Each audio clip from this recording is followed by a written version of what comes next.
வணக்கம், இது ராஜபிரியன் ரிவ்யூ. இந்த வாரம் முக்கியமான பஞ்சாயத்தா பேசப்படுது.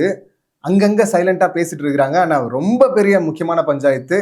ஏன்னா டைட்டில் வின்னர் யாரு அப்படின்னு சொல்லிட்டு டாஸ்க் நடக்குது. அதுல பெரும்பாலும் பாத்தீங்கன்னா கானா வினோத் அப்படின்னு சொல்றாங்க உள்ள இருக்கிற கண்டஸ்டன்ட். அவர் மேலேயே பாத்தீங்கன்னா ஒரு பெரிய பிராது இது. இங்க வீக்லி டாஸ்க் போயிட்டு இருந்ததுல அந்த டாஸ்க் நடுவுல அங்க ஆக்டிவிட்டி ஏரியால சின்ன சின்னதா டாஸ்க் வச்சாங்கல்ல, அந்த டாஸ்க் நடக்கும் போது பாத்தீங்கன்னா, அதாவது அந்த காய்கறி பழ வகைகள்லாம் டேபிளில் வச்சுருந்தாங்க. ஸோ கண்ணை வந்து கட்டியிருந்தாங்க ரெண்டு பேருக்கும்.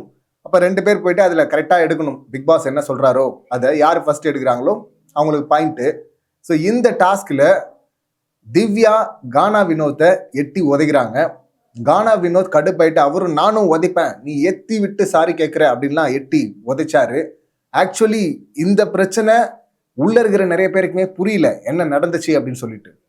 இங்க ரெண்டு பேருமே பிளைண்ட் ஃபவுல் பண்ணப்பட்டிருக்கிறாங்க. காய்கறிலாம் சதறி விழுந்ததெல்லாம் எடுத்து டேபிளில் வைங்க அப்படின்னு சொல்லிட்டு பிக் பாஸ் சொல்றாரு. ஆல்ரெடி ஜட்ஜா இருந்த பார்வை வந்து மாத்திட்டாங்க. ஏன்னா அவங்க வந்து கானா வினோத்துக்கு வந்து அவங்க ஃபேவரா பண்ணாங்க அப்படின்னு சொல்லிட்டு சாண்ட்ரா ஜட்ஜா வராங்க. ஒரு பக்கம் சாண்ட்ரா, இன்னொரு பக்கம் விக்ரம், இவங்க ரெண்டு பேரும் தான் ஜட்ஜு. இப்படி வந்து பார்த்தீங்கன்னா காய்கறிலாம் எடுத்து வச்சுட்டு வினோத் ரொம்ப டேபிள் ஓரத்தில் இருப்பா. அப்படி அப்போ சாண்ட்ரா சொல்லுவாங்க விக்ரம் கிட்ட, வினோத்தை சென்டர் பண்ணுங்க, சென்டர் கூட்டுவாங்க அப்படின்னு. ஆல்ரெடி திவ்யா அந்த பக்கம் நின்றுட்டு இருப்பாங்க. இப்ப கூப்பிட்டு வரும்போது வினோத் கண்ணை கட்டுனால இப்படி கையை இப்படி வச்சுக்கிட்டே வருவார் தடுமாறிட்டேவ. அப்படி வரும்போது பக்கத்துல இருக்கிற திவ்யா மேல பட்டிருக்கு. திவ்யா வந்து பாத்தீங்கன்னா டக்குன்னு ஒரு உதைச்சிருப்பாங்க. சலங்க சவுண்டும் கிளியரா கேட்கும். கரெக்டா சிங்க்ல இருக்கும் அந்த அவங்க கால் ஆக்ஷன் ரொம்ப நமக்கு அப்பட்டமா தெரியுது. இப்போ உதைச்ச உடனே பாத்தீங்கன்னா, நீ என்ன உதைச்சன்னா நானா பண்ணேன், அவர் தானே என்ன வந்து தள்ளிட்டு வந்துங்கிறாரு.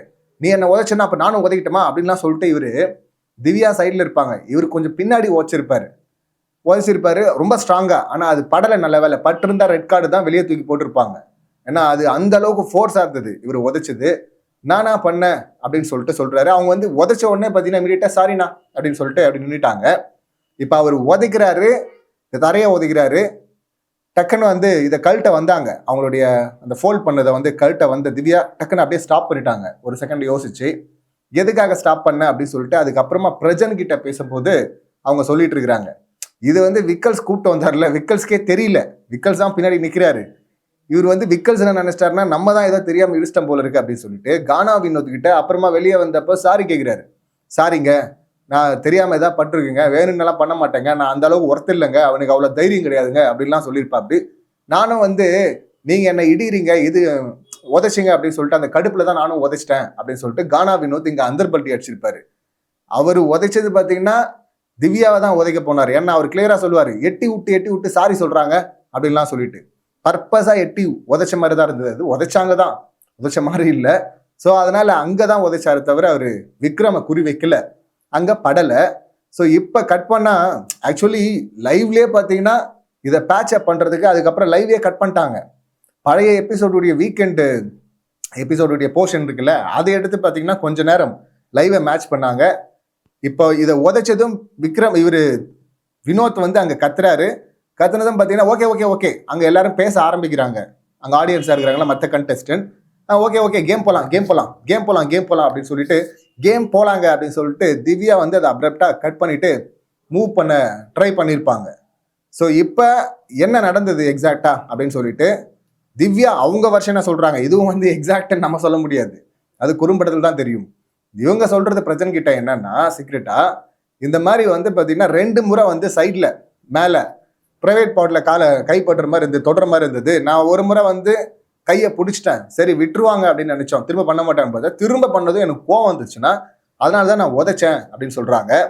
இங்க வினோத்தையும் கண்ணை கட்டி தான் வச்சிருக்கிறாங்க. வினோத் கண்ணை திறந்துருந்தா அப்ப வந்து பட்டிருந்தா அப்ப வந்து அது கேஸ் எழுதலாம். ஸோ இப்போ அவர் மேல கேஸ் எழுத முடியாது. தான் வினோத் அங்க சொல்லியிருப்பாரு, நானா வந்து என்னத்தை வந்து கூட்டு வராருமா பின்னாடி பின்னாடி ஷோல்டரை பிடிச்சி அப்படியே நகர்த்திட்டு வந்திருப்பாரு விக்ரம். ஸோ விக்ரம் தான் பக்கத்துல ஆள் இருக்கிறாங்க, இவர் கையை நிட்டு வராரு அப்படின்னு சொல்லிட்டு பார்த்துருக்கணும். ஸோ விக்ரம் அதை பண்ணல. இப்ப இதை உதைச்சிட்டாங்க, சரி இதுனா ஜஸ்ட் தெரியாம உதைச்சிட்டு அப்படின்னு சொல்லிட்டு போய் சாரி கூட கேட்டிருக்கலாமே அப்படின்னா திரும்ப எனக்கு நடந்தது அப்படின்னு சொல்லிட்டு அவங்க சொல்றாங்க. அதோட சேர்த்து சாண்ட்ரா வந்து என்கிட்ட ஒரு விஷயம் சொன்னாங்க, எனக்கும் அப்படிதான் ஃபீல் ஆகுது வினோத்தை பத்தி.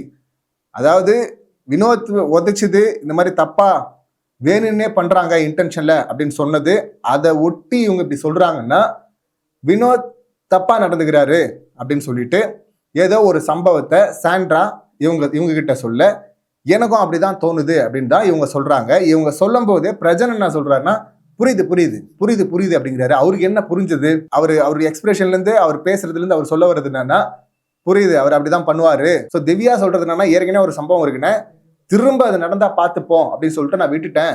காரணம் இது 24/7 டாஸ்க் போகுது. ஏற்கனவே 5 பாயிண்ட் ஒரு டாஸ்க் இருக்குன்னு சொல்லியிருந்தாரு பிக் பாஸ். இப்போ அந்த பாயிண்ட்டை குறைச்சிட்டாரு, 3 பாயிண்ட் ஆகிட்டாரு. ஸோ இந்த நேரத்தில் நம்ம பேச வந்தோம்னா, ஆல்ரெடி பார்வதி ஒரு சீட்டிங் பண்ணாங்க, பார்வதி வினோத்துக்கு ஹிண்ட் கொடுத்தாங்க அப்படிங்கிறது பிரச்சனையாச்சு. அதனால நிறைய நேரம் பேசணும், டைம் வேஸ்ட் ஆச்சு. இப்போ நான் இந்த பிரச்சனையை அட்ரஸ் பண்ணா அது வேற மாதிரி போகும், இன்னும் டைம் ஆகும், பிரச்சனை ஆகும் அப்படிங்கிறதுனால நான் அதை பண்ணல. இன்னொரு முறை அதை பண்ணிட்டோம், அப்புறம் பார்த்துக்கலாம் அப்படின்னு சொல்லிட்டு விட்டுட்டேன் அப்படின்னு இருப்பாங்க. இது திவாகர் இருக்கும்போது பெண்களுக்கு பாதுகாப்பு இல்லை அப்படின்னு சொல்லிட்டு குற்றச்சாட்டு வந்தது. கம்ருதன் தான் அதை எடுத்துட்டு வந்தாரு. சுபிக்ஷா, ஆதிரே எல்லாரும் பார்த்தீங்கன்னா நாங்க சேஃபா இருக்கிறோம், இன்னும் மற்ற பெண்களும் தான் நாங்க சேஃபா இருக்கிறோம், எங்களுக்கு ஒரு பிரச்சனையும் இல்லை அப்படின்னாங்க. ஏன்னா கம்ருதன் மேல அவங்களுக்கு வெறுப்பு இருந்தது. அதை கேட்க மாட்டாங்கன்னு நினைச்சோம். அவ்வளோ ரொம்ப சீக்கிரமாவே அட்ரஸ் பண்ணிட்டாரு விஜய் சேதுபதி. அதை கேட்டாரு. ஸோ அவங்கள இல்லை நாங்கள் பாதுகாப்பாக இருக்கிறோம் அப்படின்னு சொல்லிட்டு முடிச்சு விட்டாங்க. இப்போ அதே போல ஒரு வழக்கை தான் இங்கே திவ்யா வினோத் மேலே எடுத்துட்டு வராங்க. இப்போ ஸ்ட்ரைட்டாக சொல்லலை. இதுக்கப்புறம் நடக்கிறதுல பிரஜன் கிட்ட சாண்ட்ரா சொல்கிறாங்க, இந்த மாதிரி சலங்கை சவுண்டு கேட்டுச்சு அப்படின்னு சொல்லிட்டு. உதைக்கும் போது கிளீனாக அந்த சலங்கை சவுண்ட் சிங்க் ஆகுது அப்படின்னா அப்போ முதல்ல இவங்க தான் உதைச்சிருக்கிறாங்க அப்படிங்கிறது இவங்களுடைய புரிதலாக இருக்கு. இதை பிரஜன் அதுக்கப்புறமா விக்ரம் கிட்டையும் சொல்ற. அப்படி இப்போ விக்ரம் பாத்தீங்கன்னா 2 நாள் கழிச்சு அரோரா கிட்ட சொல்லிட்டு இருக்கா. அப்படி இப்போ சாண்ட்ரா அதை கவனிச்சுட்டு தான் ஃபர்ஸ்ட் சவுண்டு கேட்டுச்சு, அப்ப இவ உதைச்சிருக்கிறா அப்படின்னு சொல்லிட்டு அவங்க சொல்ல, இதை இவர் சொல்றாரு அந்த இடத்துல ஒரு பிரச்சனை ஆச்சு, அது என்னன்னு கிளியரா தெரியல. கரெக்டா வீக்கெண்ட்ல பாத்தீங்கன்னா 2 பேர் தான் எல்லா டாஸ்க்லயும் பிரச்சனை பண்றாங்க அப்படின்னு சொல்லிட்டு திவ்யா அழுதிருப்பாங்க. அது கம்ருதன் அண்ட் கானா வினோத் எல்லா டாஸ்க்லயும் சொதப்புறாங்க, பிரச்சனை பண்றாங்க, மரியாதை இல்லாம பேசுறாங்க. அப்படி இது யாருமே கேட்க மாட்டேங்க, இருக்கிற எல்லாரும் கேட்கணும் அப்படின்லாம் சொல்லியிருப்பாங்க. அங்க அரோரா தான் சொல்லியிருப்பாங்க. முதல் நாளே அந்த மெதிச்ச சம்பவம் நடந்தது முதல் நாள். இவங்க 2 பேர் தான் எல்லா டாஸ்கையும் ஸ்பாயில் பண்றாங்க, மதிக்காம கெட்ட வார்த்தை பேசுறாங்க, கேவலமா பேசுறாங்க அப்படின்னு சொன்னது வீக், அதாவது நேத்து. ஸோ அதனால நடுவில் 2 நாள் கேப் இருக்குங்க அப்படின்னு சொல்லிட்டு அரோரா சொல்லுவாங்க. ஆமா, அப்ப அதெல்லாம் மைண்ட்ல வச்சுதானே இங்க இவங்க சொல்றாங்க அப்படின்னு சொல்லிட்டு இவர் விக்ரம் இங்க சொல்லுவாரு. கட் பண்ணா நைட்டு பேசுறாங்க. அப்ப கனியும் வந்துடுறாங்க. விக்ரம் மறுபடியும் அரோரா திரும்ப இந்த மேட்டரை எடுத்துட்டு வர்றாரு. அப்ப அவங்க உதைச்சாங்களா இல்லையான்னு தெரியல நமக்கு, அது கேமரா பார்த்தா தான் தெரியும் அப்படின்லாம் சொல்லிட்டு அரோராவும் விக்ரமும் பேசிட்டு இருக்கும்போது கனி சொல்றாங்க, இல்ல அவங்க உதைச்சிருப்பாங்க, அவங்க திவ்யா பண்ணிருக்க வாய்ப்பு இருக்கு. காரணம் அவங்க தான் ஓகே ஓகே ஓகே டாஸ்க்கு போலாம் அப்படின்னு சொல்லிட்டு அதை அட்ரஸ் பண்ண வேணாம் அப்படின்னு சொல்லிட்டு கடந்து போக பார்த்தாங்க. அப்படின்னா அவங்க ஒரு விஷயம் பண்ணிருக்கிறாங்க, அது வெளியே வர வேணான்றதுக்காக தான் அடுத்து அப்படி போயிட்டாங்க அப்படின்னு சொல்லிட்டு இவங்க பேசிட்டு இருக்காங்க. சீசன் 7ல பிரதீப் மேல ஒரு அலிகேஷன் எடுத்துட்டு வந்தாங்க. அது என்ன ஆச்சு அப்படின்னு சொல்லிட்டு பார்த்தோம். வச்சது எல்லாமே டுபாகூர் அலிகேஷன். கானா வினோத் மேல சின்னதா இந்த மாதிரி எல்லாம் ரம்யாவை தட்டினது, ரம்யாவை கட்டி பிடிச்சது, இந்த பக்கம் அரோரா அக்குள்ள கையை விட்டு நோன்னது, இந்த மாதிரி சின்ன விஷயங்கள் இருக்கு. அதோட வீடியோஸ்லாம் நம்ம ஆல்ரெடி பார்த்துருக்கிறோம். டாஸ்க் நடந்துட்டு இருக்கும்போது அரோரா ஆபாச குறியீடு காட்டினாங்க அப்படின்னு சொன்னது எவ்வளவு பெரிய முட்டாள்தனமோ அதே அளவு தான் கண்ணை கட்டி இருக்கும் போது, டாஸ்க் நடந்துட்டு இருக்கும்போது, சுத்தி ஆட்கள் இருக்கும்போது கானா வினோத் தப்பா டச் பண்ணாரு அப்படின்னு சொல்றதும். ஏன்னா அது தப்பா டச் பண்ற இன்டென்ஷன் அங்கேயே காட்டுவான். டாஸ்க் நடுவில் ஃபுல் ஃபோக்கஸ்ல இருக்கும்போது, சென்டர் ஆஃப் ஸ்டேஜ்ல இருக்கும்போது பண்ணுவாங்க. ஸோ அதை பண்ண வாய்ப்பு இல்லை. அதுக்கு திவ்யாவுக்கு செம்ம கொட்டு இருக்கு. ஆனா இன்னொரு சம்பவம்ன்றாங்கல்ல, அந்த சம்பவம் யாரோட வினோத் அப்படி மிஸ்பிஹேவ் பண்ணதை இவங்க பார்த்தாங்க. ஏன்னா அது சாண்ட்ரா சொன்னதா சாண்ட்ராவையும் எடுக்கிறாங்க. அப்படின்னா அது சாண்ட்ரா, திவ்யா, பிரஜன் 3 பேருமே கொஸ்டின் பண்ண வேண்டும். இது சீரியஸான விஷயம்.